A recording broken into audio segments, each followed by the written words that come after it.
Good afternoon. Bonjour, Canada. Good afternoon, Canada.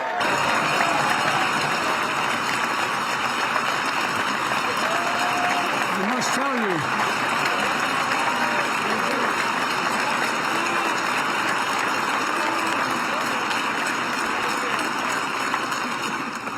I took 4 years of French in school. First time I attempted to make a speech in French, I was laughed at. So that's as good as I can get right now. But seriously, thank you very, very much. Speaker of the House of Commons, Speaker of the Senate, members of the Parliament, thank you for the very kind welcome for my wife and I. Prime Minister Trudeau, you were my first meeting with a foreign leader just 1 month after my presidency during the hardest days of COVID-19. We had to make a visit virtual, but since then, we've been all over the world taking on some of the toughest issues our nations have faced in a very long time. I want to thank you for your partnership and for your personal friendship. I thank you very much.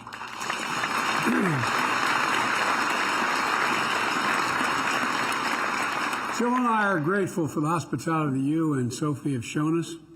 Ladies and gentlemen, I'm honored to have the opportunity to uphold a tradition carried out by so many of my predecessors in addressing the hallowed halls of the Canadian democracy, although this is a different hall.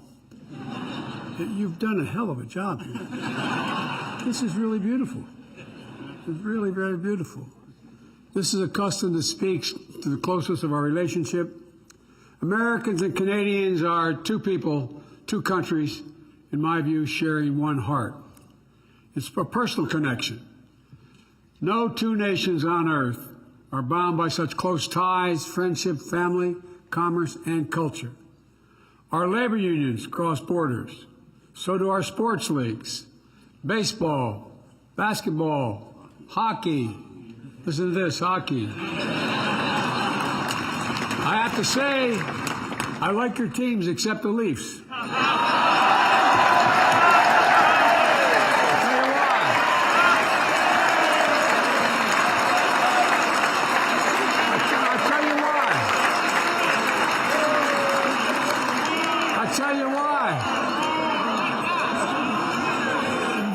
Flyers back in January, that's why. And if I didn't see that, I married a Philly girl. If I didn't say that, I'd be sleeping alone, fellas. I like you, but not that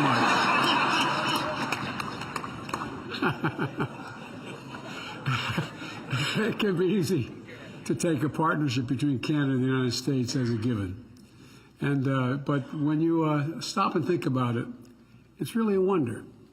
5,552-mile-long border. More than 8,800 kilometers, defined by peaceful commerce, trading relationships that measure more than $2.5 billion a day.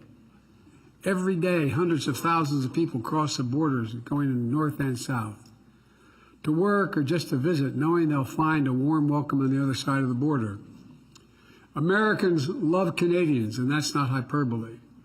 It's a data-driven fact. Earlier this week, the Gallup poll did a new poll showing American opinions on different countries in the world. This is a fact. Canada ranked at the very top.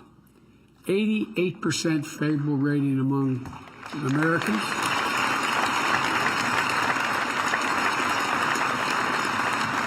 Up from 87 the year before. I take credit for that 1 point. I suspect every politician in this room would do a hell of a lot to get those kind of numbers. But there's a reason for it. The same fundamental aspiration reverberate across both our nations, from the Atlantic to the Pacific, to live in freedom. Not just freedom, but live in freedom with dignity, to relentlessly pursue the possibilities of tomorrow, to leave our children and our grandchildren a future that's better because of our efforts, the people in this room and a similar room in the United States. President Kennedy said, and when he spoke here in 1961, and I quote, He said, ours is the unity of equal and independent nations, co-tenants of the same continent, heirs of the same legacy, and fully sovereign associates in the same historic endeavor to preserve freedom for ourselves and for all who wish it, for all who wish it. Through more than a century of that historic endeavor, Canada and the United States have had each other's backs. In war and in peace, we have been the stronghold of liberty, safeguard for the fundamental freedoms that give us our lives, literally give our lives meaning. We have gladly stepped into the responsibilities of global leadership because we understand all that is at risk for Canadians and Americans alike when freedom is under attack anywhere in the world. Today, our destinies are intertwined and they're inseparable, not because of the inevitability of geography, but because it's a choice we've made again and again. The United States chooses to link our future with Canada because we know that we'll find no better partner. And I mean this from the bottom of my heart. No more reliable ally, no more steady friend. And today I say to you and to all the people of Canada that you will always, always be able to count on the United States of America. I guarantee it.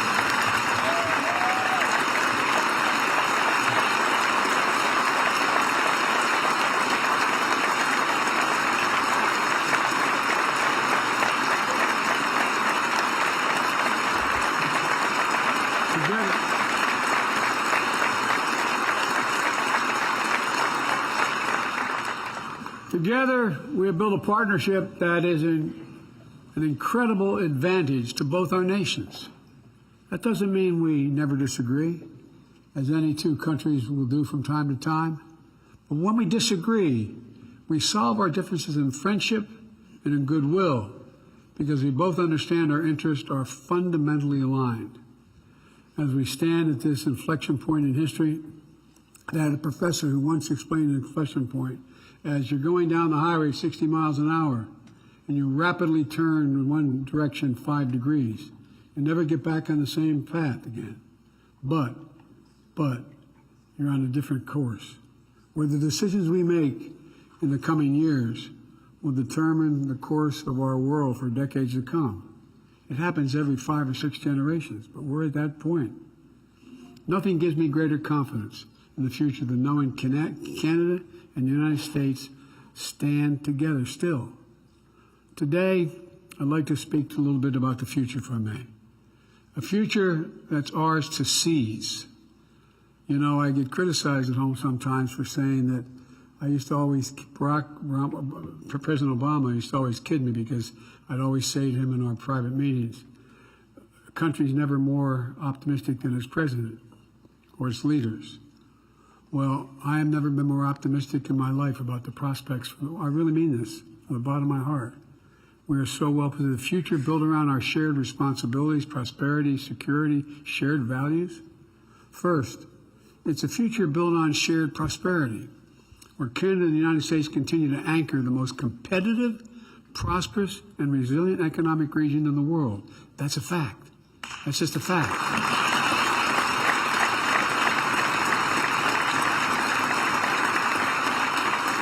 Where our supply chains are secure and reliable from end to end because we're creating the value at every step right here in North America. We're mining critical minerals, to manufacturing, packaging the most advanced semiconductors in the world, to producing electric vehicles and clean energy technology together. A future where we understand that economic success is not in conflict with the rights and dignity of workers or meeting our responsibilities addressing the climate crisis, but rather those things depend on us doing that. Depend on us doing that.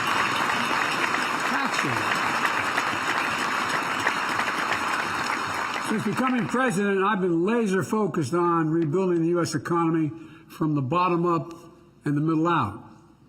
Not a whole lot trickled down from the top down on my dad's kitchen table. And by the way, when the middle class does well, the wealthy do very well. No one gets hurt.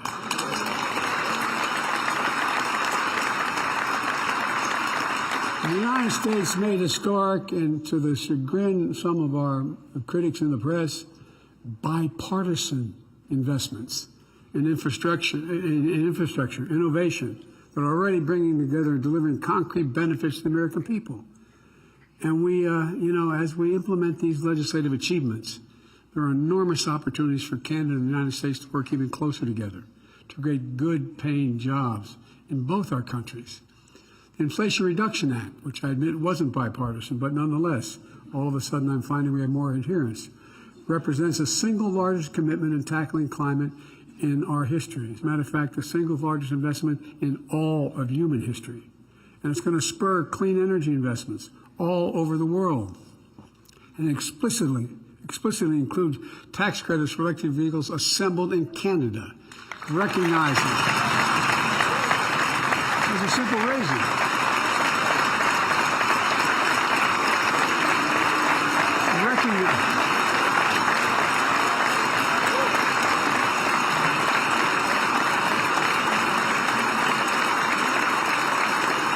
Recognizing how interconnected our auto industries are and our workers are.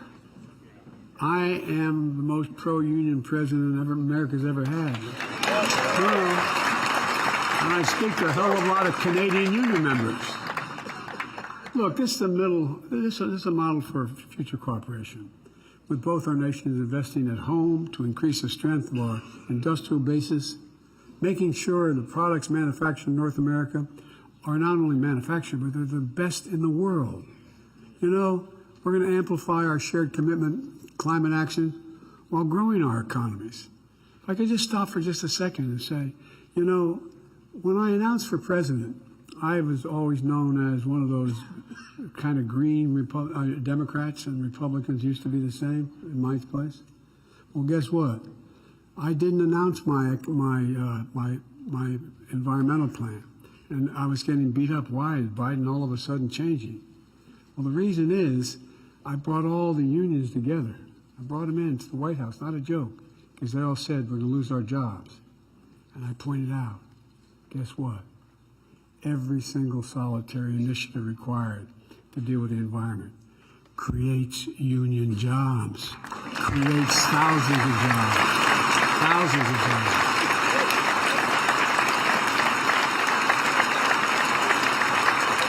For example, I met with the IBEW and pointed out we're going to build 5,500 electric charging stations. Guess who builds them? Union workers. So look, we're coordinating the standard for new electric vehicles and charging stations, so Americans and Canadians can continue to easily cross the border without ever hitting a snag in their American or Canadian-built automotive zero-emission vehicles. Moreover, we're going to build batteries and technologies that go into those vehicles together. We've learned the hard way during the pandemic that when we rely on just-in-time supply chains that circle the globe, there are significant vulnerabilities to disruptions and delays.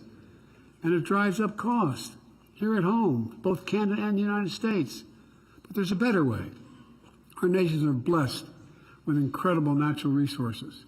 Canada in particular has large quantities of critical minerals that are essential for our clean energy future, for the world's clean energy future.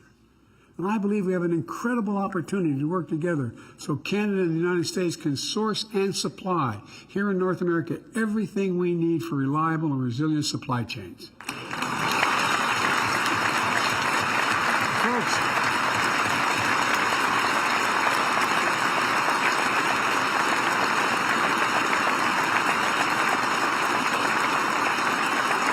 Folks, to help make our critical mineral supply chains the envy of the world, the United States is making funding available under the Defense Production Act to incentivize American and Canadian companies to responsibly mine and process critical minerals needed for electric vehicles and stationary storage batteries.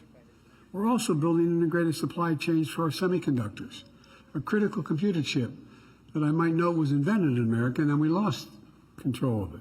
We not only control it, we lost producing them. And the power of so much of our daily lives. The IBM plant in Bromont, Quebec, is the largest semiconductor packaging and testing facility in North America. Chips made in Vermont and upstate New York are shipped to Bromont to be packaged in electronic components. But now Bromont is expanding with the support of the Canadian government. And there's going to be a lot more work to do. Thanks to the Bipartisan Chips and Science Act I signed into law last year, companies are breaking ground for new semiconductor plants across the United States, representing billions of dollars in new investments in American high-tech manufacturing. $12 billion from Taiwan Semiconductor Manufacturing Company in Arizona. $20 billion in counting for Intel in Ohio. $100 billion in New York, the single largest investment of its kind ever in the world. And chips began to roll off these new production lines in America. A lot of them are going to be coming to Canada to be packaged. And that's a lot of jobs, good paying jobs.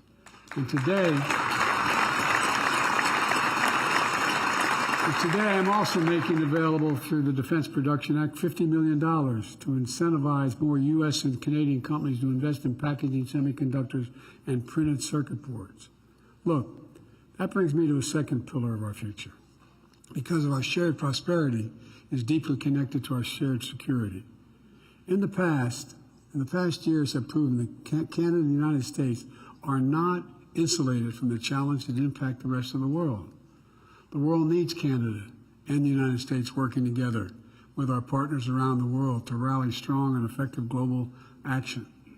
Nowhere is that more obvious than in our united response to Russia's brutal aggression against Ukraine. We've stood together to defend sovereignty, to defend democracy, to defend freedom for ourselves and all who wish it. As I told President Zelensky, who I visited with in Kyiv last month, people all over the world are with the brave people of Ukraine. And you have to ask us, aren't you amazed of the personal bravery they're showing? It's incredible. It's incredible. Folks, I know there's a large Ukrainian diaspora here in Canada, not just the lovely lady we were all introduced to a moment ago, who feel the same way. Canada and the United States, together with a coalition of 50 nations we've jointly worked to put together, are making sure that Ukraine can defend itself. We're supplying air defense systems, artillery systems, ammunition, armored vehicles, tanks, and so much more. Tens of billions of dollars so far. Together with our G7 partners, we're imposing significant costs on Russia as well, denying Russia critical inputs to its war machine. We're independently holding Russia accountable for the war crimes and crimes against humanity that Russia is committing and continues to commit as I speak today. And Canada and America alike have opened their arms to Ukrainian refugees. Our people know well the high price of freedom. Our peace tower, your peace tower, stands testament to the sacrifices of more than 60,000 brave Canadians who perished in World War I, forever making this nation a champion of liberty. In the words of a Canadian poet, Lieutenant Colonel John McCree, still called to us from Flanders Field, echoing their charge through the ages. And I quote it, to you from failing hands, we throw the torch, to you to hold it high. So today, let's once more affirm that we're going to keep that torch of liberty burning brightly and support the Ukrainian people. We're not waiting.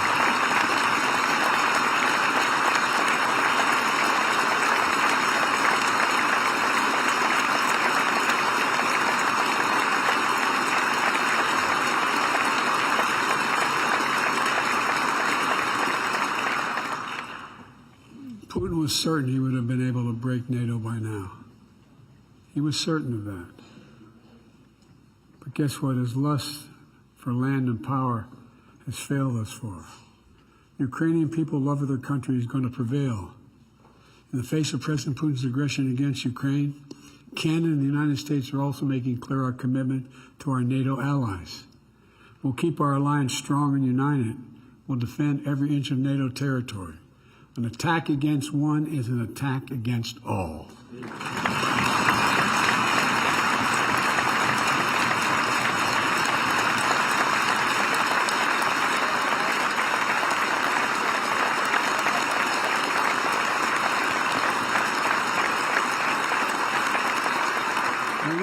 look forward to the 75th anniversary of NATO next year, Canada and the United States share a responsibility and a commitment to make sure NATO can deter any threat, defend against any aggression from anyone. That's the bedrock of the security of both our nations. Canada and the United States are not only partners in transatlantic security, we are Pacific nations as well. Earlier this month, we held our first U.S.-Canadian Indo-Pacific dialogue to deepen our cooperation in the vital region to promote an Indo-Pacific that is free and open, prosperous and secure. We're also an Arctic nation.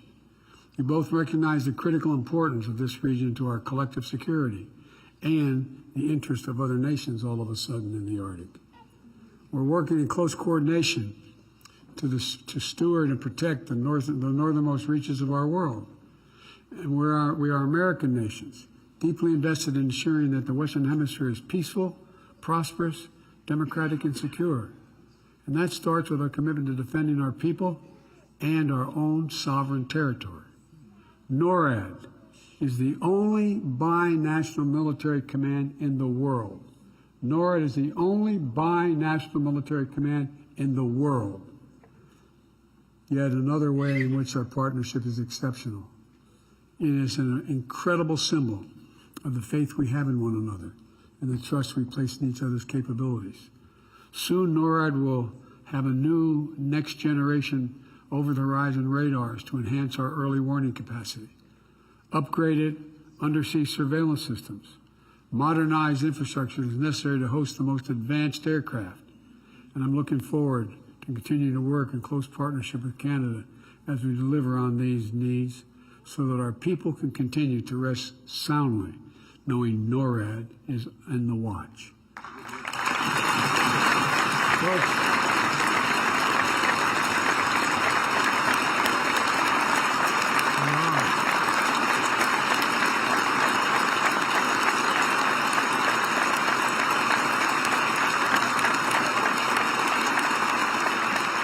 we're also coordinating closely to take on the human security challenge without the region. We're working in partnership with the people of Haiti to try to find ways to provide security, humanitarian assistance, and to help strengthen Haiti's stability. We're tackling the scourge of synthetic drugs that are devastating Canada and American communities, particularly our young people.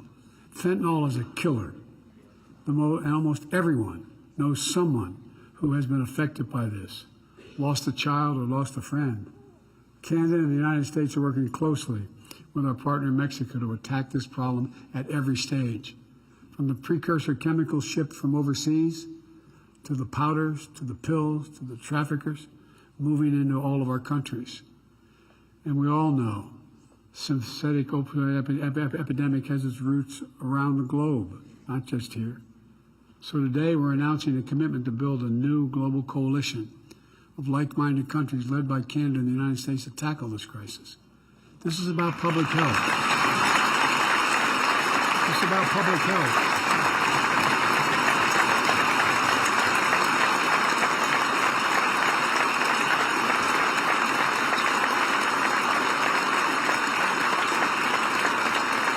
It's about public health, our economic futures, our national security. We're also working together to address the record levels of migration in the hemisphere. The Los Angeles Declaration on Migration and Protection, which the United States and Canada signed last June along with 19 other nations, represents an integrated new approach to the migration challenge, which is real. One that unites humane policies that both secure borders and support people. In the United States, we're expanding legal pathways for migration to seek safety and on a humanitarian basis, while discouraging unlawful migration that feeds exploitation and human trafficking. So today, I applaud China for stepping up. I applaud Canada. You can tell what I'm thinking about China. I won't get into that yet. I applaud Canada for stepping up with similar programs, opening new legal pathways for 1,500 migrants to come to Canada from countries in the Western Hemisphere. At the same time, the United States and Canada will work together to discourage unlawful border crossings and fully implement the updated Safe Third Country Agreement.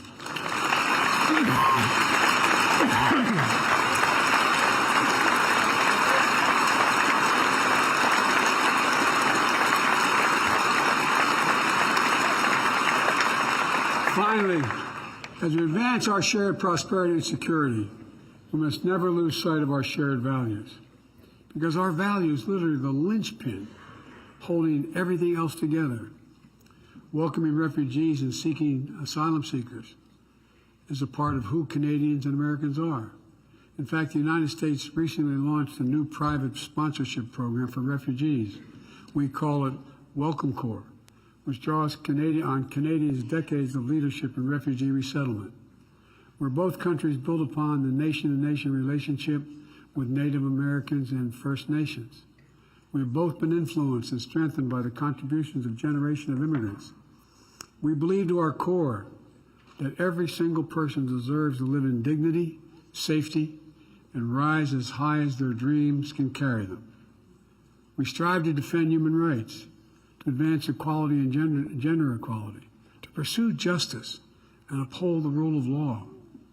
I want to note the outstanding work Canada has done to build a coalition of nearly 70 countries endorsing the Declaration Against Arbitrary Detention and State-to-State Relations.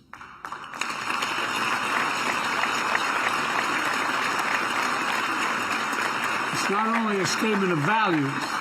Our citizens are not bargaining chips. They're not diplomatic leverage.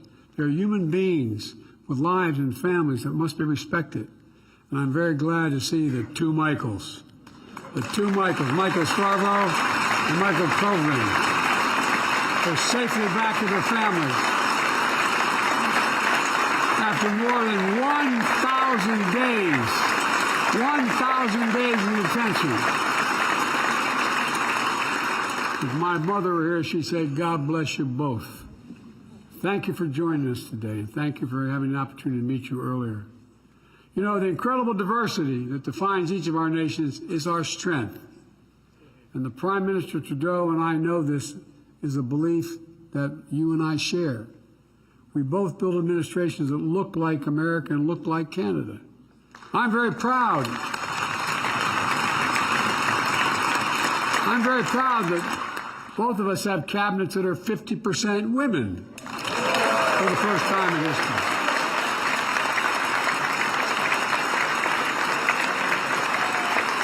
Even if you don't agree, guys, I'd stand up.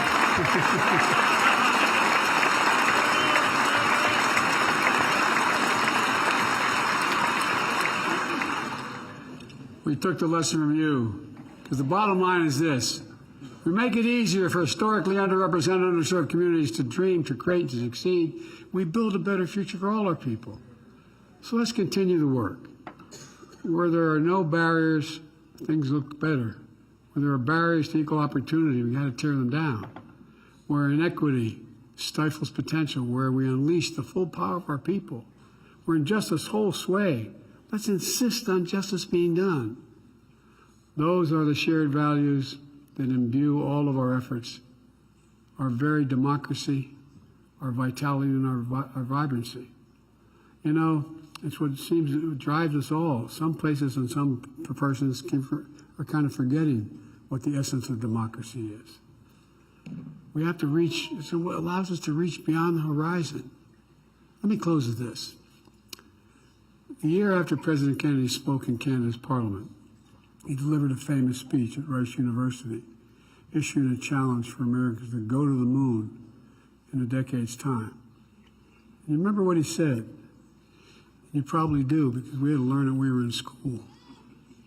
We choose to go to the moon in this decade and do other things not because it's easy, but because they are hard. Because that challenge is one that we are willing to accept, one that we're unwilling to postpone, and one which we will win. That speech tapped into something deep in America's character, something powerful, a belief that we can do big things. If you hold a second, just think about it. Turn on the television the last 2 years, whether it's in your country or mine. After 2 years of COVID, people began to wonder, can we still do big things? Big things. We sure in hell can. That confidence, I believe it with every fiber of my being. That confidence can make the most audacious dreams reality. In less than 7 years after Kennedy's speech, the entire world watched humanity left its first footprints on those further shores. It inspired a generation and spurred much of the technology advancement we now enriches our daily lives. Today, our world once more stands at the cusp of breakthroughs and possibilities that have never before even been dreamt of. And Canada and the United States are leading and will continue to lead the way. In just a few days,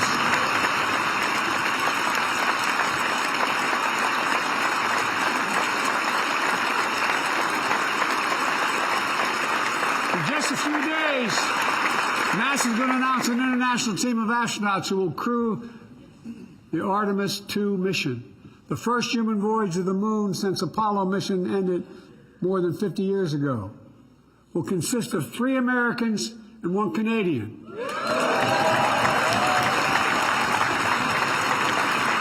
We choose to return to the moon together. Together we'll return to the moon.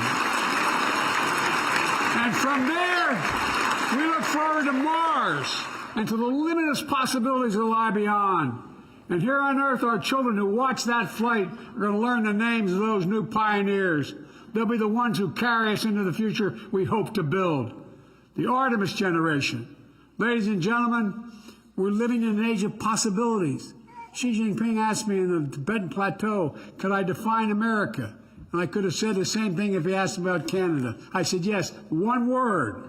And I mean it, one word, possibilities. Nothing is beyond our capacities.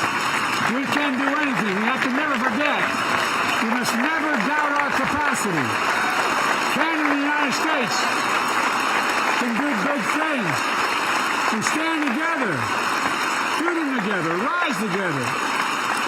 We're going to write the future together, I promise you. God bless you all, and may God protect our troops. Thank you, thank you, thank you.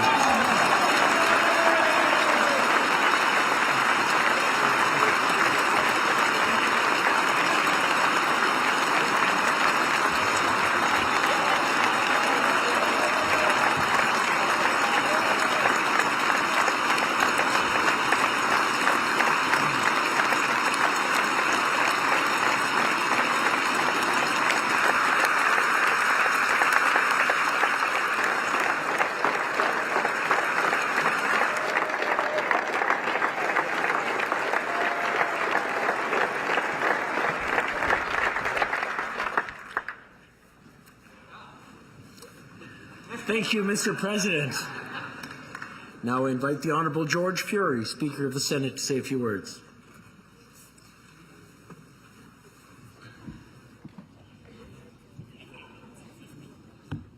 Thank you, Mr. Speaker. President Biden, Dr. Biden, Prime Minister Trudeau, Madame Gregoire Trudeau, distinguished guests.